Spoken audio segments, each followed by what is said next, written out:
All right, video number 27. It's been a weekend.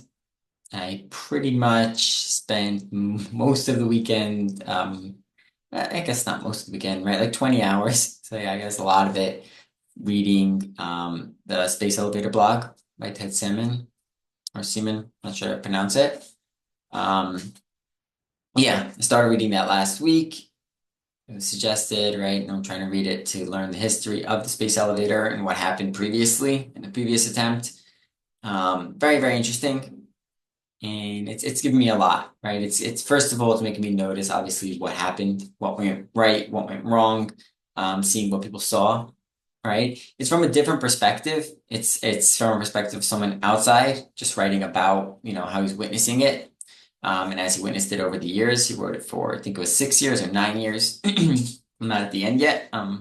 Almost done on page 7 now. So there were 37 pages, right? It's about an hour each page, I've calculated, between 45 minutes to an hour. Because there's a lot of articles. It's a lot of like external articles, but the problem with those is most of them had like 404 pages. So most of them aren't on the internet anymore. It's just how it is, right? When you're reading something that old. So, obviously it's just a part of learning this history, learning what happened so that I don't make the same mistakes and that I can make sure that I do the same things correctly, right? Really see where it went well and where it didn't go well. Um, Now, I guess, yeah, so that's making me focus up a lot on realizing that I think branding and getting a public image is super important for a project like this. And that takes a long time. That does take years of pushing it, until it eventually becomes something that's just accepted. But again, that has to get started, and all these things really have to get started. So that's what we're doing here. It's a long project, obviously, and I'm documenting it like this. So I guess that was the previous way of being documented, and I learned from that. So, hopefully this can hopefully this ends successfully, but hopefully the lessons that can get learned from this are scalable, right? And they can be used in many different ways and for whatever it is that you're going to try to do. So yeah, so that's what this is. Essentially it was, yeah, so that was that. I worked also on the website, learning a lot about how browsers work. So you basically have to optimize um, you have to optimize like the way the browser works. So like the different pages that it has, or I was just wanted to track, right, with the ads now that I started doing. So I want people to contact me, right? That's the point with the ads. I want people to end up on the contact page and reach out, whether it's investors, people willing to partner, or even just people interested to hear about it. Um, and so I basically made it open a new page on the website when you send in a request. It's just like a thank you page, but what happens is it tracks when people get sent to that page. So it's just able to track how many. And again, you're supposed to do stuff like this, but all these little things, just optimizing the way the words are, maybe the ad tags a little bit different. Again, these are just little things that just are a constant. They have to be a constant as I learn more and as we have more time to do them, right? Because you learn something, you have a few minutes, change it, and now it's so much better. Or these are like more permanent fixes, right? Okay. So yeah. I wanted to speak then about a little bit, I guess, about the branding and also more specifically, yeah, I guess why an elevator is so important, right? Why we really need something like this, because that's something that I think I keep getting asked a lot, and I want to make sure I have a rock solid answer. So, I mean, here's my go at it. And of course, if have any comments or have a question about it, let me know. This is at this point, right? Like I said, I do want to go market. I do want to spend, once in a year or two, but I do want to spend in a year or two, I want to start going around and trying to do talk shows and trying to do interviews and trying to really spread the word out. Maybe not even a year or two. Who knows how quickly that's going to happen. But um, we need to spread the word. And when I'm spreading the word about this and trying to get people to join and understand what's going on, I'm really going to have a rock solid, uh, approach to this, right? There can't be anything that stumps me. There can't be any kind of doubt, right? Like it's also not about it's not about not having the answers. It's about not having the answers at the right time and able to explain it well enough, right? So I really got to learn all the answers, learn all the questions, and work at them, right? Get really good at again selling this idea, right? Because that's really what it is, and that's maybe not a good business pitch, but this is the reality of the situation, right? The space elevator is not necessary.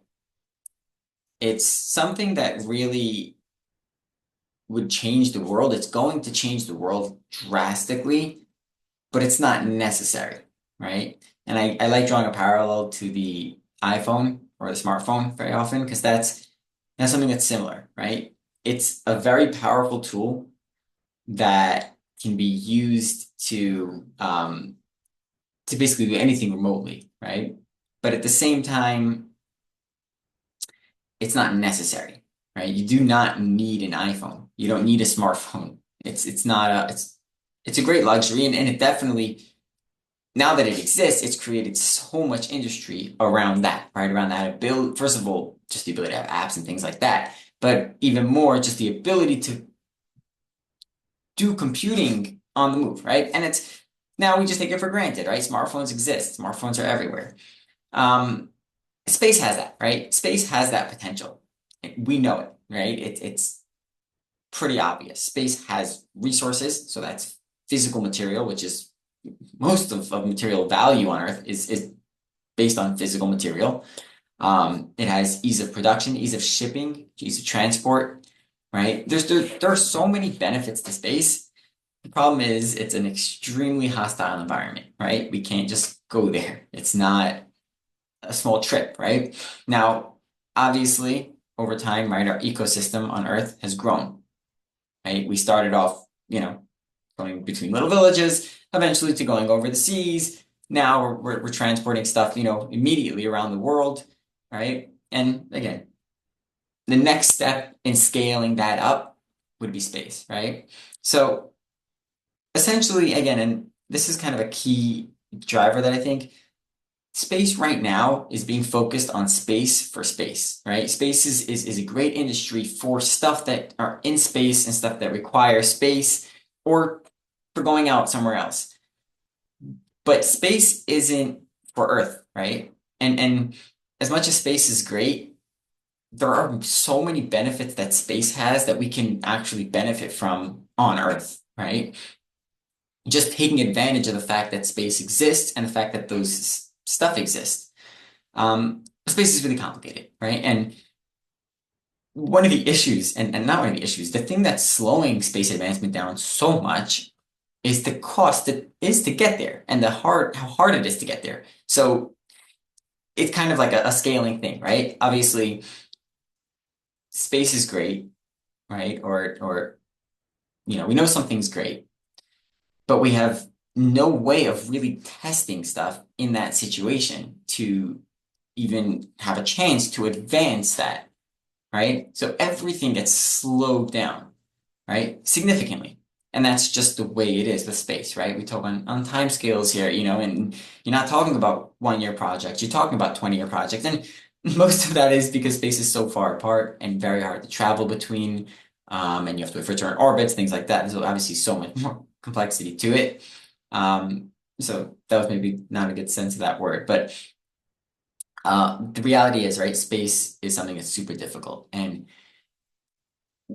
when we think of space right now, we think of these origami satellites, getting folded up, shot up into space, on a one-time mission, some super risky thing, and then they go and spread out and open up and hopefully have some kind of value, right? And of course, that's done a lot of great things. It's created a lot of industry around advanced materials, figuring out things that can handle that kind of stresses. It's created a lot of value in terms of a whole industry around launching and sending stuff up and keeping stuff up and all these kind of things, right? And because of the value of space, it also brings a lot of high value money being passed around, right? So that just gives a lot of industry, and that's a great thing. Um, but space for Earth needs something else, right? It's if, and this is exactly the whole thing is if we want to make space for Earth. We need to figure out a way to make it super cheap, super efficient, and something that can just be part of our economy, right? And now I'm running out of time for today's thing, so I said I do want to stick to exactly 15 minutes. So, um, essentially, the thing is with Earth travel right now is right. We have many different modes of transporting stuff. Right, we have ships, which take a lot of cargo, and then we have planes, and which take less, right? And these are just two transport points, right? But airplanes are a lot more expensive. So, right, we decide based on what we need and how important it is. Um, but then there's also a maximum size, right? And there's also maximum capabilities, right? Now, rockets are kind of airplanes, right? They're always going to be like that. That's what they are. We can hypothetically get more efficient with rockets, and that's kind of assuming that, right? We're assuming we're going to get nuclear powered rockets, and we're going to have, hundreds of rockets being launched a day. But regardless, it's still scaled up, right? Scaled up to the entire flight industry that exists today. It's still launching the minimal amount of stuff for an economy, right? It's launching the amount for the basics. Now, space has the amount for so much more. Now, I understand, obviously, elevators are only when that space economy is close to us, but we're trying to advance that space economy right now. And my point is we're hindering that advancement and the point is, right, that we're slowing down that whole advancement in space because of the cost and how hard it is to get stuff to space, right? So it's kind of like a feedback loop, right? Where we want to go to space, but it's so hard to get there, so we can't advance the technology to get there, so that we can't go there. And then now we want to go there, right? We can't because we don't have the technology, which we can't advance because we can't go there. It just loops. And again, this is an issue that we've had and an issue that we're going to keep having. But what the space elevator is, it's saying, okay, this is something that we need to figure out, right? The only way to do this, right? We understand the rocket equation. We understand that using propulsion in scientific ways, using propulsion to go to space is going to be super costly. Now, getting a massive amount of mass using any kind of launch system is going to need, obviously, aerodynamics, obviously limited capacity, because whatever you're launching up, you're always going to need significantly more thrust. So the problem with rockets is, and again, I hope I explained it well enough, but I'm trying to rush now. The problem with rockets is the more you scale it up, the bigger the rocket gets, the more inefficient it gets, right? Because it all scales up. So the amount of fuel it needs is not just going up because you have more mass, it's going up because now you have to have more mass launched up, but now you have to account for that fuel, which had for the more mass, now you have to account for this, the size of the rocket to fit. It scales, right? So everything that you do bigger, we're kind of hitting our limit. And Starship, right, is the rocket is huge. Okay, and that's incredible. But again, it's still nothing in terms of an economy, of a global passing economy. Right? Now, obviously for companies, and again, this will change the world. It will change the world. And that's kind of the whole thing, right? There's industry around that. It'll require a long time of it really being a thing until it can change the world. But 20 years from now, right? And I think that's this thing, we can start this, right? This is kind of the point now where we're building it up. And I think we can really have something start being built in terms of an actual space elevator in 20 years, right? So now it's the point of building up this thing. Obviously, I'm trying to build the companies around it to get the money to keep advancing this project, and then getting the people, the network, right? And then again, as it scales up, obviously the funds and the resources to do it, and the team, the people around me. And yeah, so again, obviously at this point, it's about seeding it, about getting the idea out there.